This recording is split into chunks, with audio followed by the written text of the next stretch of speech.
आज हम डिस्कस करेंगे इम्पॉर्टेंट करंट अफेयर्स ऑफ 4 जुलाई 2020 जो गवर्नमेंट एग्जाम के लिए काफ़ी इम्पॉर्टेंट है। आपने अभी तक अगर जी टीवी एजुकेशन एंड एग्ज़ाम का चैनल सब्सक्राइब नहीं किया है तो प्लीज़ सब्सक्राइब कर लीजिए, क्योंकि हम हर रोज़ इम्पॉर्टेंट करंट अफेयर्स आपके सामने लाते रहेंगे। तो चलिए अब शुरू करते हैं। भारत विदेशी मुद्रा भंडार के मामले में दुनिया में किस स्थान पर है? इसका सही उत्तर पांचवें स्थान पर है। भारत का विदेशी मुद्रा भंडार, जो वर्तमान में 500 मिलियन अमेरिकी डॉलर से अधिक है, अंतर्राष्ट्रीय मुद्रा कोष के अनुसार चीन, जापान, स्विट्जरलैंड और रूस के बाद दुनिया में 5वां सबसे बड़ा है। ICMR कब सार्वजनिक उपयोग के लिए स्वदेशी कोविड-19 वैक्सीन लॉन्च करने की योजना बना रहा है? इसका सही उत्तर 15 अगस्त होगा। भारतीय चिकित्सा अनुसंधान परिषद ICMR सभी नैदानिक परीक्षणों के सफल समापन के बाद 15 अगस्त 2020 तक सार्वजनिक उपयोग के लिए स्वदेशी कोविड-19 वैक्सीन लॉन्च करने की योजना बना रहा है। ICMR ने भारत बायोटेक इंटरनेशनल लिमिटेड के साथ साझेदारी करके कोविड-19 वैक्सीन कोवैक्स विकसित की है। किस राज्य ने अपने मानसून सत्र को एक दिन के लिए रोक दिया है? इसका सही उत्तर गोवा होगा। गोवा राज्य सरकार ने कोरोना वायरस महामारी के मद्देनजर पहले से निर्धारित 2 सप्ताह के बजाय एक दिन गोवा विधानसभा की आगामी मानसून सत्र को रोकने का फैसला किया है। भारत अपने नवीनतम रक्षा सौदे के तहत किस देश से 21 MiG-29 लड़ाकू जेट खरीदने की योजना बना रहा है? इसका सही उत्तर रूस होगा। 2 जुलाई 2020 को केंद्रीय रक्षा मंत्रालय ने भारतीय सशस्त्र बलों के लड़ाकू क्षमता को बढ़ावा देने के लिए 33,900 करोड़ रुपए के 33 frontline fighter jets, missile system और अन्य सैन्य हार्डवेयर की खरीद को मंजूरी दी। नए रक्षा सौदों के तहत 21 MiG-29 लड़ाकू जेट रूस से खरीदे जाएंगे, जबकि 12 ASU-30 MKI विमान राज्य द्वारा संचालित HAL से खरीदे जाएंगे। 4 धाम यात्रा के लिए किस राज्य ने SOP की घोषणा की है? उत्तराखंड ने की है। उत्तराखंड सरकार ने अपने राज्य के निवासियों के लिए SOPS जारी किया है, जो 4 धाम यात्रा करने की योजना बना रहे हैं, जो बद्रीनाथ, केदारनाथ, गंगोत्री और यमुनोत्री तीर्थों की तीर्थ यात्रा है। राज्य ने अपने निवासियों को कुछ प्रतिबंधों के साथ 1 जुलाई 2020 से पवित्र तीर्थ यात्रा पर जाने की अनुमति दी थी। किस राज्य ने 7 लाख भूमिहीन किसानों को ऋण प्रदान करने के लिए बलराम योजना शुरू की? इसका सही उत्तर होगा ओडिशा ने। ओडिशा राज्य सरकार ने भूमिहीन किसानों को 1040 करोड़ रुपए का कृषि ऋण प्रदान करने के लिए बलराम योजना शुरू की है, जो कोरोना वायरस प्रकोप के कारण कठिनाइयों का सामना कर रहे हैं। किस राष्ट्र के राष्ट्रपति ने चुनाव प्रचार के लिए अपनी तस्वीर के इस्तेमाल के खिलाफ आदेश दिया है? तो इसका सही उत्तर श्रीलंका होगा। 5 अगस्त 2020 को होने वाले संसदीय चुनाव के लिए चुनाव प्रचार करते हुए श्रीलंकाई राष्ट्रपति गोतबाया राजपक्षे ने उम्मीदवार द्वारा उनकी तस्वीरों के इस्तेमाल पर रोक लगा दी है। इंशर कैपिटल ने रिलायंस जियो में कितनी इक्विटी हिस्सेदारी खरीदी है? इसका सही उत्तर 0.39% होगा।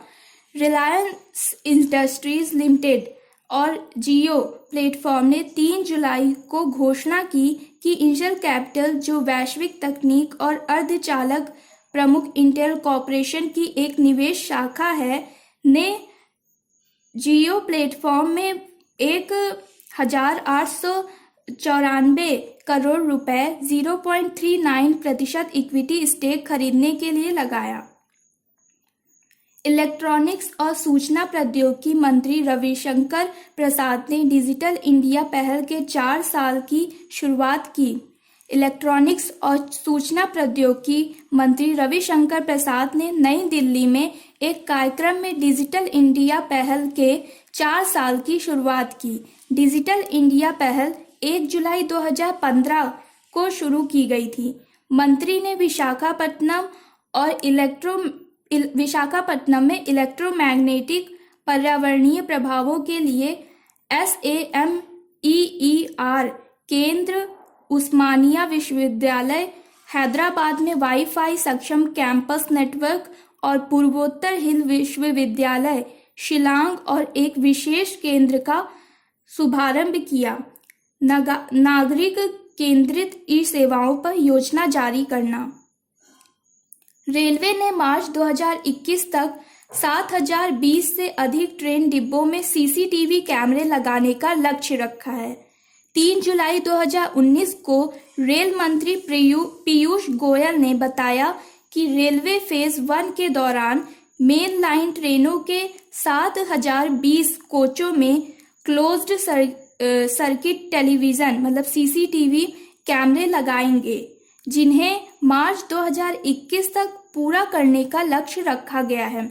वे पहले से ही 1300 कोचों में स्थापित हैं। यात्री ट्रेनों के मेन लाइन।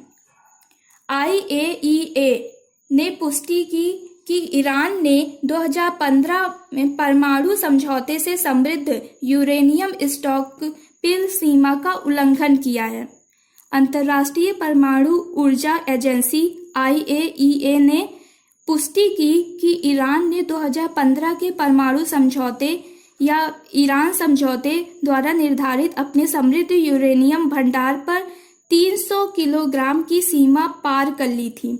प्रारंभ में ईरान के विदेश मंत्री मोहम्मद जवाद जारिफ ने घोषणा की थी कि ईरान ने कम समृद्ध यूरेनियम के अपने भंडार पर निर्धारित सीमा को पार कर लिया है। ईरान डील के बारे में बता देते हैं। इसे संयुक्त व्यापक कार्य योजना JCPOA या ईरान परमाणु समझौते के रूप में भी जाना जाता है। इस पर 14 जुलाई 2015 को ईरान P5+1 के बीच हस्ताक्षर किए गए। फ्रांस, यूनाइटेड किंगडम, चीन, रूस और अमेरिका और जर्मनी के वियना, ऑस्ट्रिया में सौदे के अनुसार ईरान 300 किलोग्राम से अधिकतम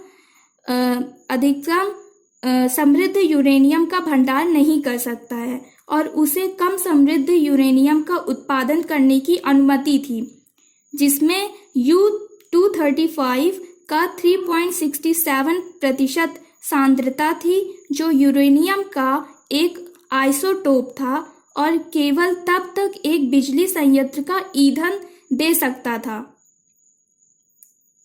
4 जुलाई 2019 को केंद्रीय वित्त और कॉर्पोरेट मामलों के मंत्री श्रीमती निर्मला सीतारमण ने आर्थिक सर्वेक्षण 2018-19 प्रस्तुत किया। इसे मुख्य आर्थिक सलाहकार कृष्णमूर्ति सुब्रमण्यम ने तैयार किया था। वित्त वर्ष 2015 के लिए सर्वेक्षण में 7% की वृद्धि दर का अनुमान लगाया गया है, जबकि वित्त वर्ष 19 में 6.8% की वृद्धि दर की तुलना में। यह आसमानी रंग में एक कवर पेज था, क्योंकि यह भारत के लिए उपयुक्त आर्थिक मॉडल के बारे में सोचने में एक अपरिवर्तित दृष्टिकोण को अपनाता है। आर्थिक सर्वेक्षण 2018 से 19 की मुख्य विशेषताएं हैं: ग्रोथ, जॉब्स, एक्सपोर्ट्स और डिमांड के प्रमुख चालक के रूप में निजी निवेश। आर्थिक सर्वेक्षण 2019 के अनुसार पिछले 5 वर्षों में गिरावट के रास्ते खुल गए और विकास और माइक्रो इकोनॉमिक्स स्थिरता के लाभ नीचे तक पहुंच गए। 2024 से 25 तक $5 ट्रिलियन अर्थव्यवस्था के लिए 8% की सतत सकल घरेलू उत्पाद मतलब GDP की वृद्धि दर की आवश्यकता है। स्थायी विकास के लिए अनुकूल जनसांख्यिकीय चरण द्वारा समर्थित बचत, निवेश और निर्यात का पूर्ण चक्र आवश्यक है।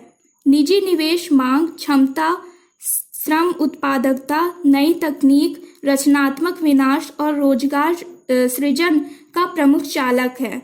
सर्वेक्षण अर्थव्यवस्था को एक पूर्ण या दुष्चक्र में होने के रूप में मानता है और संतुलन में कभी नहीं।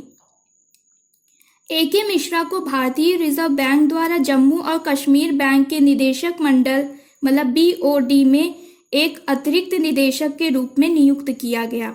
4 जुलाई 2019 को भारतीय रिजर्व बैंक ने ए.के. मिश्रा को जम्मू और कश्मीर बैंक के निदेशक मंडल BOD में एक अतिरिक्त निदेशक के रूप में नियुक्त किया है। वह RBI के पूर्व कार्यकारी निदेशक थे। उनकी नियुक्ति 3 जुलाई 2019 से 2 जुलाई 2021 तक या अगले आदेशों तक 2 साल की अवधि के लिए होगी। जम्मू कश्मीर बैंक के बारे में जान लेते हैं। इसका मुख्यालय श्रीनगर, जम्मू और कश्मीर में है। अंतरिम अध्यक्ष हैं इसके राजेश कुमार चिब्बर और टैगलाइन सेवा करने वाला है। रूफटॉप सौर ऊर्जा प्रणालियों को लागू करने के लिए दिल्ली पुलिस SECI के साथ संधि पर हस्ताक्षर करती है। 3 जुलाई 2019 को दिल्ली पुलिस ने रूफटॉप सोलर एनर्जी सिस्टम स्थापित करने के लिए नवीन और नवीकरणीय ऊर्जा मंत्रालय MNRE के तहत सार्वजनिक क्षेत्र के उपक्रम solar energy corporation of India SECI के साथ एक समझौता ज्ञापन MOU पर हस्ताक्षर किए। दिल्ली में इसकी 200 से अधिक इमारतें हैं। इसके प्रमुख बिंदु हैं SECI दिल्ली पुलिस की स्थापना पर ग्रिड से जुड़े रूफटॉप सौर फोटोवोल्टिक प्रणालियों के कार्यान्वयन का समर्थन करेगा। दिल्ली पुलिस के विभिन्न भवनों में 3 से 4 मेगावाट की कुल क्षमता का रूफटॉप सोलर सिस्टम लागू किया जाएगा। परियोजना और ऊर्जा का उपयोग करने के लिए इमारतों की खाली छतों का उपयोग करेगी, जिससे दिल्ली पुलिस के बिजली बिल भुगतान में कमी आएगी।